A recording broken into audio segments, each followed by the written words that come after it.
Halo semuanya, sawadee-krab, selamat datang kembali di segmen analisa. Kembali kita update terkait dengan perkembangan kasus dari Brigadir Joshua. Perkembangan dari kasus Brigadir Joshua ini ada sebagian yang sudah on the right track, tetapi ada juga sebagian yang sepertinya masih jalan di tempat. Kalau untuk yang on the right track, kita sudah tahu bahwa hasil putusan sidang dari sidang kode etik untuk Verdi Sambo sudah resmi ditetapkan bahwa sudah diberhentikan. Jadi bukan lagi sebagai anggota kepolisian, which is adalah hal yang cukup baik, sangat baik sekali, dan merupakan indikasi Polri benar-benar mau membongkar kasus ini benar-benar. Tetapi di sisi lain, yang masih cukup jalan di tempat adalah mengenai Putri Chandrawati ya. Ini sudah lebih dari 1 bulan, tetapi Putri Chandrawati statusnya memang sudah tersangka, tetapi hebat sekali, sampai sekarang masih belum dilakukan penahanan dengan alasan kemanusiaan. Oke, kita akan bahas update-update beberapa hal. Di samping juga akan aku bahas mengenai sebuah sumber informasi yang kategorinya adalah istimewa. Jadi ada seseorang ini yang sempat ngobrol dengan aku beberapa kali. Di sini dikatakan bahwa dia mengetahui data sebenarnya yang aku asumsikan ini adalah data yang kemungkinan besar bocor dari BAP atau berita acara pemeriksaan dari tersangka KM atau Kuat Ma'ruf. Kita ketahui data-data teman-teman, misalnya pada saat tim kuasa hukum Brigadir Joshua, terus juga pacarnya Brigadir Joshua mengatakan sejak beberapa bulan sebelum terjadinya peristiwa tersebut di rumah dinas Verdi Sambo di Jakarta Selatan, itu kan Brigadir Joshua sudah diketahui katanya ada si squad lama, squad baru. Ternyata kesini-sini kita tahu bahwa orang yang mengirimkan ancaman tersebut adalah Mr. Kuat atau KM itu adalah Kuat Ma'ruf. Itu adalah yang kita bisa tangkap setelah berbagai macam perdebatan di awal mengenai kasus Brigadir Joshua ini.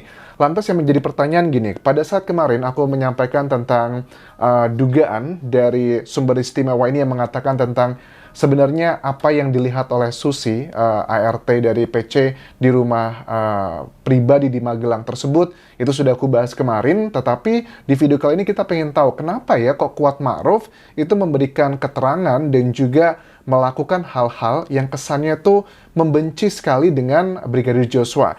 Nah, di sini aku mendapatkan keterangan bahwa sumber istimewa ini mengatakan bahwa KM itu atau Kuat Ma'ruf itu adalah cemburu karena keuangan rumah tangga dipegang Brigadir Joshua. Maksudnya gimana ini? Kita ketahui ya bahwa ada 2 ajudan dari 8 kurang lebih ajudan di keluarga Verdi Sambo, tetapi ada 2 saja yang diberikan kepercayaan. Pertama adalah Bribka RR atau Ricky, kedua adalah Brigadir Joshua atau ya Brigadir J.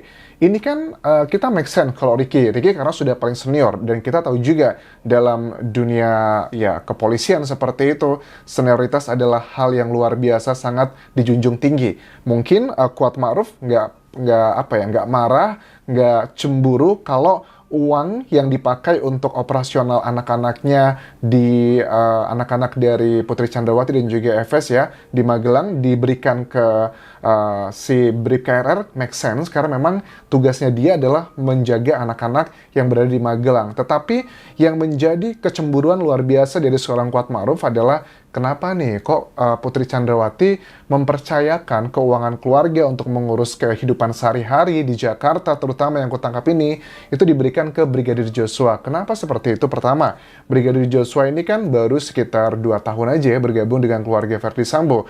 Kalau dibandingkan dengan KM atau Kuat Ma'ruf, itu dia totalnya sudah mungkin udah double digit angkanya, sudah hampir ya 10 tahun atau 11 tahun kurang lebih adalah itu, walaupun sempat berhenti selama 2 tahun karena ada COVID, jadi tidak kemana-mana, itu sempat kita sudah bahas.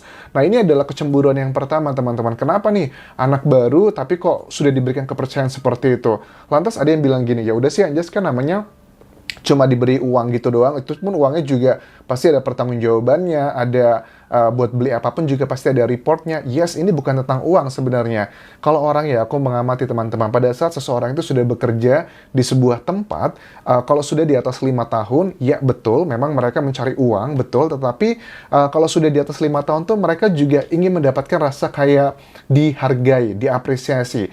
Dihargai itu tidak hanya melulu diberikan apresiasi liburan atau gaji tinggi, tetapi juga dengan action sehari-hari. Misalnya, aku menangkap di sini dari sumber istimewa ini juga mengatakan KM ini kemungkinan besar menulis di BAP motifnya kenapa dia mengirimkan ancaman, dia juga benci dengan Brigadir Joshua. Kalau dari tim kuasa hukum Brigadir Joshua kan mengatakan bahwa si KM ini punya hubungan masalah atau hubungan sosial yang nggak baik. Alasannya karena keluarga FS dan PC itu lebih sayang dengan Brigadir Joshua. Nah, ternyata itu bukan isapan jempol belaka. Sayangnya ini ternyata merujuk sampai ke decision atau keputusan memberikan kepercayaan mengurus uang. Uang itu kan hal yang sensitif ya, diberikan ke Brigadir Joshua. Nah, terus juga selain masalah cemburu dan juga senioritas tadi, ada keterangan yang dikatakan dari sumber istimewa ini bahwa KM itu sebenarnya bohong, teman-teman. Bohong di bagian apa ini, Anjas? Karena banyak sih tersangka yang juga hal wajar. Tersangka pasti akan mengingkari apa yang disampaikan. Sumber istimewa ini mengatakan bahwa KM itu bohong, terutama dalam statement yang mengatakan dia melihat Brigadir Joshua mengendap-endap mau masuk ke kamarnya Putri Chandrawati di Magelang. Itu kan kita sudah bisa lihat keterangannya. Ini keterangannya pertama kali aku dapatkan adalah dari majalah Tempo, kemudian Detik, kemudian semuanya itu mengklaim adalah berdasarkan juga ada ya, nggak semuanya lah. Dari Detik itu aku tangkap itu adalah hasil dari sidang kode etik ya. Karena sidang kode etik Verdi Sambo itu kan dihadirkan juga tersangka lainnya termasuk Kuat Ma'ruf, itu disampaikan di sana. Tetapi kalau menurut sumber istimewa ini, dugaan aku sebutnya, karena ya mudah-mudahan ini bisa menjadi petunjuk yang luar biasa, memberikan semangat juga untuk para penyidik ya. Bahwa sebenarnya Kuat Ma'ruf ini tidak melihat si Brigadir Joshua itu mengendap-endap, tetapi dugaannya bahwa memang ada langkah Brigadir Joshua masuk ke kamarnya Putri Chandrawati, tetapi itu tidak sembunyi-sembunyi, tetapi itu diketahui oleh Putri Chandrawati, bahkan dia tidak keberatan. Nah, sebenarnya ini masih dugaan ya teman-teman ya, karena aku juga bukan penyidik, jadi tidak bisa mengatakan, tetapi apakah ini masuk akal atau tidak, karena dengan berbagai statement, misalnya keterangan dari KM ya, bahwa itu mengendap-endap, kita aja masyarakat nggak percaya. Kemudian kita mencari tahu berbagai macam sumber, salah satunya ini ya, aku juga lebih percaya yang ini ya, kalau aku mengikuti secara logika begitu.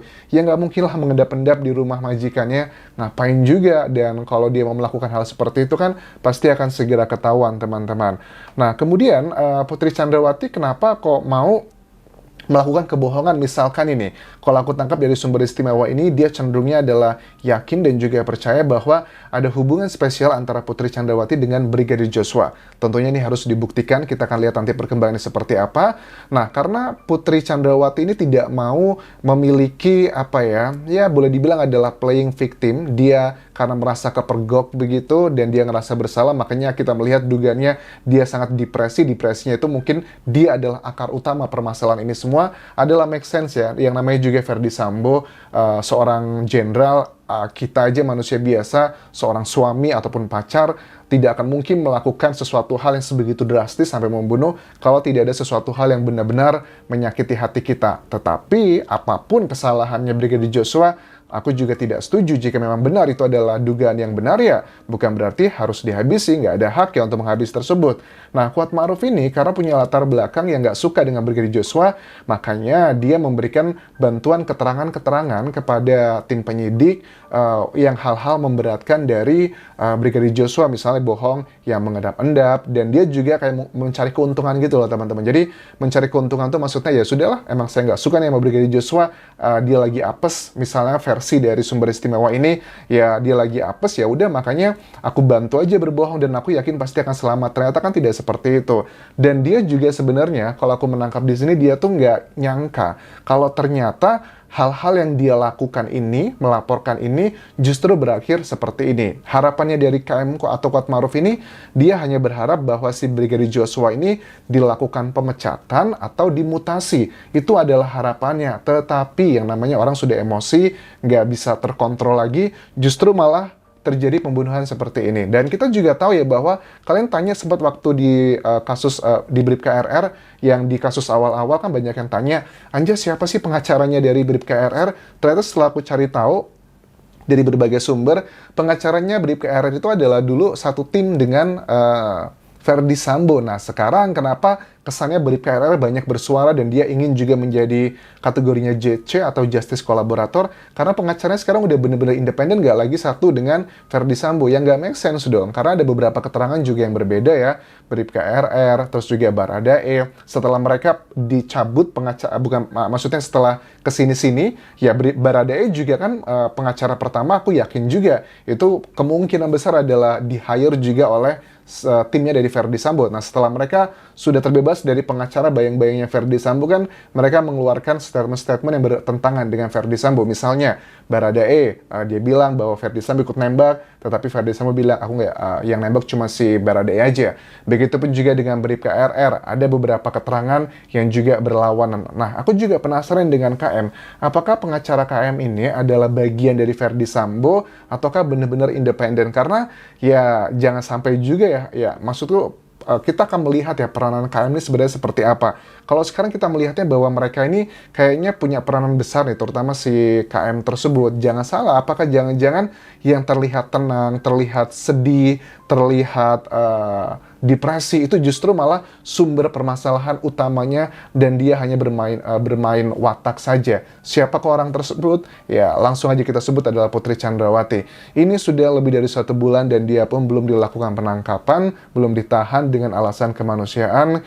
Kita tidak tahu apakah sebenarnya ini adalah indikasi bahwa seorang Verdi Sambo, walaupun dia sudah bukan lagi anggota Polri, sudah diberhentikan, aku yakin dengan posisi dia yang lalu sebagai polisinya polisi, dia pasti punya data-data oknum-oknum polisi-polisi yang nakal, bahkan mereka dugaannya adalah memiliki jabatan tinggi di Polri, dan aku yakin dia akan melakukan perlawanan-perlawanan di luar peradilan, di luar hukum legal di Indonesia. Itu adalah yang harus kita persiapkan. Tetapi resiko yang harus dihadapi sebenarnya untuk kita masyarakat umum justru malah bagus ya, momentum bagi Polri untuk bersih-bersih anggota-anggota yang walaupun jabatannya tinggi atau punya prestasi luar biasa, ya ini bisa menjadi salah satu momentum untuk membersihkan itu semuanya. Oke, itu yang bisa aku update untuk video kali ini teman-teman. Tapi sebelum aku pamitan, aku ingatkan, jangan lupa subscribe channel YouTube ini, karena baru sekitar 30% para penonton yang sudah pencet tombol subscribe-nya. Sampai ketemu lagi di video berikutnya, tinggalkan like dan juga komen, follow Instagram serta Facebook pageku di Anjasa Asmara di Thailand. Kalaupun kerap semuanya, bye-bye.